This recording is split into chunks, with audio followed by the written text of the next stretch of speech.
सभी छात्र छात्राओं का स्वागत है। बच्चों, आज तुम लोगों के लिए कक्षा 11 का 5वां स्टेप पढ़ाया जाना है। First lesson the portrait of lady का। अभी तक तुम लोगों ने जाना। देखो, एक तुम लोगों से आग्रह है कि जब भी आप वीडियो को पढ़ें जो आपको डाले जा रहे हैं तो पूरी तरह से पढ़ें, तभी आप समझ पाओगे कि आपको क्या पढ़ाया जा रहा। ऐसे आपके माइंड से बाउंस करता रहेगा। और अच्छा रहेगा कि आप अपने चैनल को सब्सक्राइब कर लें, जिससे समय समय पर आपको ये वीडियोज़ मिलते रहें और आपका जो अध्ययन कार्य है वो सुचारू रूप से चलता रहे। तो अब आज 5वां स्टेप देखिएगा। अभी तक तुम लोगों ने जाना कि लेखक ने किसी विश्वविद्यालय में प्रवेश ले लिया है। अब उसका कमरा जो है वो भी सेपरेट हो गया है। उसकी दादी माँ से मुलाकात अब कम हो गई है। उसकी दादी माँ क्या करती हैं, गौरैयों को दाना चुगाया करती हैं, जो समय पूंजन से बचता है, और अधिकांश समय अपना प्रेयर में ही बिताती हैं। आगे देखिए क्या लेखक कहता है। कहता है, when I decided to go abroad for further studies. कहता है कि जब मैं आगे के अध्ययन के लिए विदेश जाने का निश्चय किया। When I decided to go abroad, जब मैंने विदेश जाने का निर्णय लिया फॉर फर्दर स्टडीज, आगे की पढ़ाई के लिए, I was sure my grand mother would be upset.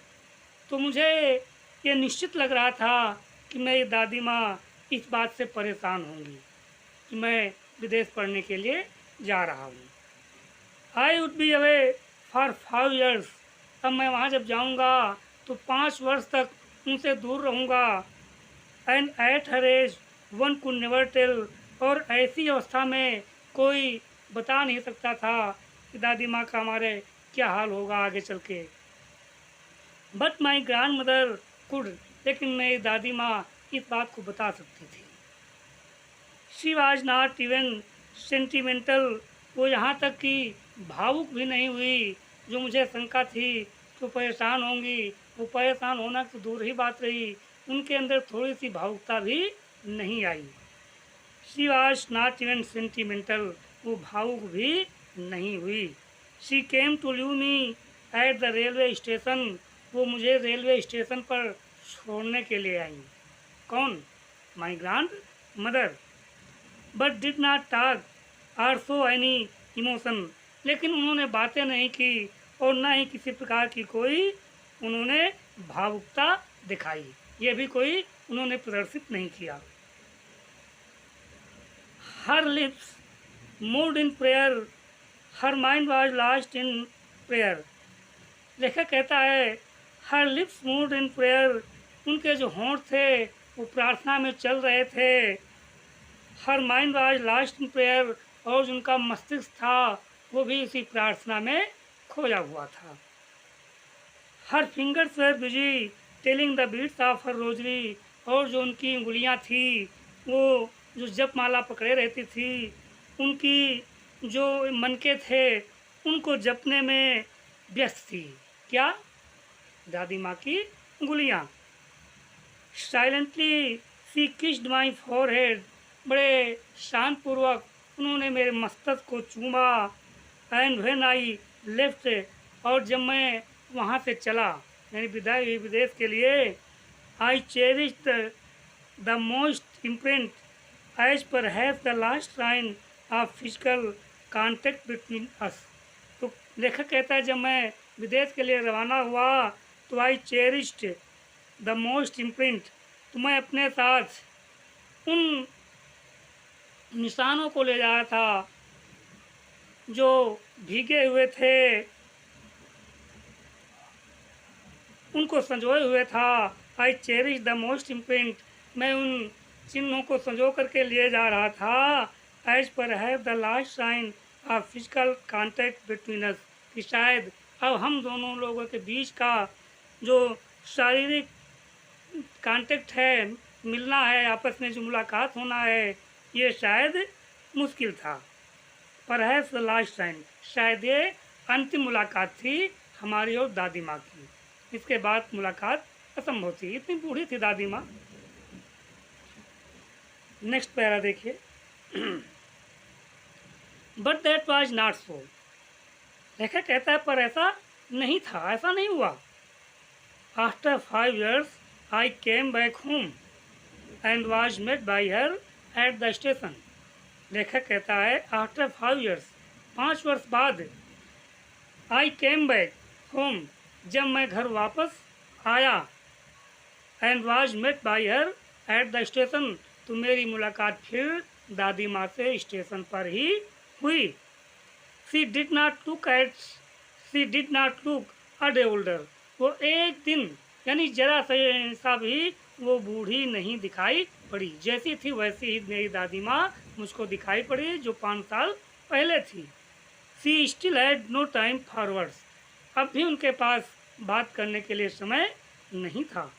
And while she clutched me in her arms, और जब उन्होंने मुझे अपनी बाहों में समेटा, I could hear her reciting her prayers, तो मैं सुन रहा था क्या जो अपनी प्रार्थना को कर रही थी, उच्चारण कर रही थी। मैं सुना कि वो अपनी प्रार्थना कर रही। Even on the first day of my arrival, यानी मेरे आगमन के पहले ही दिन, her happiest moments were with her sparrows, उनके जो प्रसन्नतम क्षण थे वो स्पैरोज के साथ ही बीते। किसके साथ? गौरैया। स्पैरोज मीन्स गौरैया, उन्हीं के साथ बीते। whom she fed longer, जिनको कि उन्होंने लंबे समय तक दाना चुगाया। एंड विथ फ्रिवोलस रिब्यूक्स, और बीच बीच में उनको हल्का फुल्का डांटती भी रही। क्या करती रही? थोड़ा बहुत उन्हें दुत्कारती भी रही। आगे का para. In the evening a change came over हर। लेखक कहता है शाम के समय उनमें एक परिवर्तन देखने को मिला, एक परिवर्तन आया उनमें। शी डिड नॉट प्रे, उन्होंने प्रार्थना नहीं किया। She collected the women of the neighbourhood, उन्होंने जो पड़ोस की अन्य महिलाएं थी उनको इकट्ठा किया। गाट एन ओल्ड ड्रम, एक पुराना ड्रम लाई। ड्रम मीन्स ढोलक, जो आप लोग बजाती हैं वो ढोलक लाई, जिसको आप ढोल कह रहे हैं। और क्या किया? एंड स्टार्टेड टू सिंग, और गाना बजाना शुरू कर दिया। For several hours she thumbed the sagging skins of the dilapidated drum, और लेखक कहता है घंटों तक वो ढोल जो पुराना था, जिसका मढ़ा हुआ स्किन टूट गया था, फट गया था, उसको घंटों तक वो थम्ड करती रही, बजाती रही। और क्या करती रही? And sang of the homecoming of warriors, और योद्धाओं के घर वापसी के गीत गाती रही। We had to persuade her to stop to avoid overstraining. लेखक कहता हमें उनको मनाना पड़ा कि उन पर ज़्यादा तनाव न होने पाए, ज़्यादा दबाव न बनने पाए, इसके लिए मैंने उनको मनाया कि इतना न गाओ। आगे क्या होता है? That was the first time since I had known her that she did not pray. लेखक कहता है पहली बार था यह अवसर जब मैंने उनको प्रार्थना न करते हुए देखा। पहली बार उनको देखा कि आज प्रार्थना नहीं कर रही। अगला पैरा देख लीजिए। The next morning she was taken ill. क्या होता है? अगले दिन वो बीमार पड़ जाती है। क्या होती है? वो बीमार पड़ गई थी। It was a mild fever, उनको हल्का सा बुखार था। And the doctor told us that it would go, और डॉक्टर ने हमें बताया कि बुखार चला जाएगा, ज़्यादा समय नहीं लेगा। बट माई ग्रैंड मदर था डिफरेंटली, लेकिन जो मेरी दादी माँ थी वो भिन्न तरीके से सोच रही थी। She told us that her and was near, उन्होंने हमें बताया कि उनका अंत बिल्कुल पास में आ गया है। शी सेड दैट, उन्होंने कहा कि since only a few hours before the close of the last chapter of her life. उन्होंने बताया कि उनके जीवन की जो अंतिम पल है, अंतिम क्षण है, समय है, वो बिल्कुल पास में आ गया है।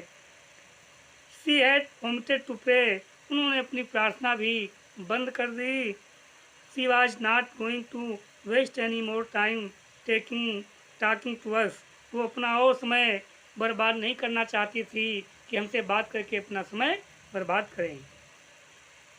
आगे देखिए, लेखक कहता भी प्रोटेस्टेड, हमने इस बात की आपत्ति की कि दादी माँ ऐसा न बोलो, but she ignored our protest, लेकिन उन्होंने हमारी प्रार्थना पर ध्यान नहीं दिया।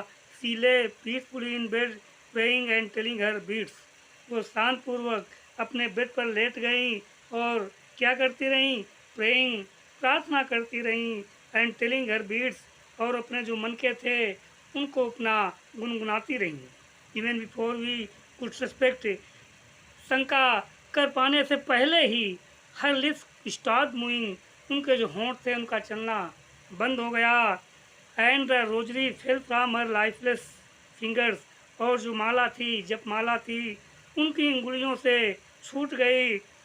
अ peaceful pallor spread on her face, उनके चेहरे पर एक शांतपूर्ण पीलापन छा गया, एक निस्तब्धता छा गई। And we knew that she was dead, और मुझे ज्ञात हो गया कि अब मेरी दादी माँ नहीं रही। बच्चों, ये आपका 5वां स्टेप है। 6ठे स्टेप में आपको अगले कहानी जो बची हुई है वो पढ़ा दी जाएगी, ज़्यादा नहीं है, ठीक है।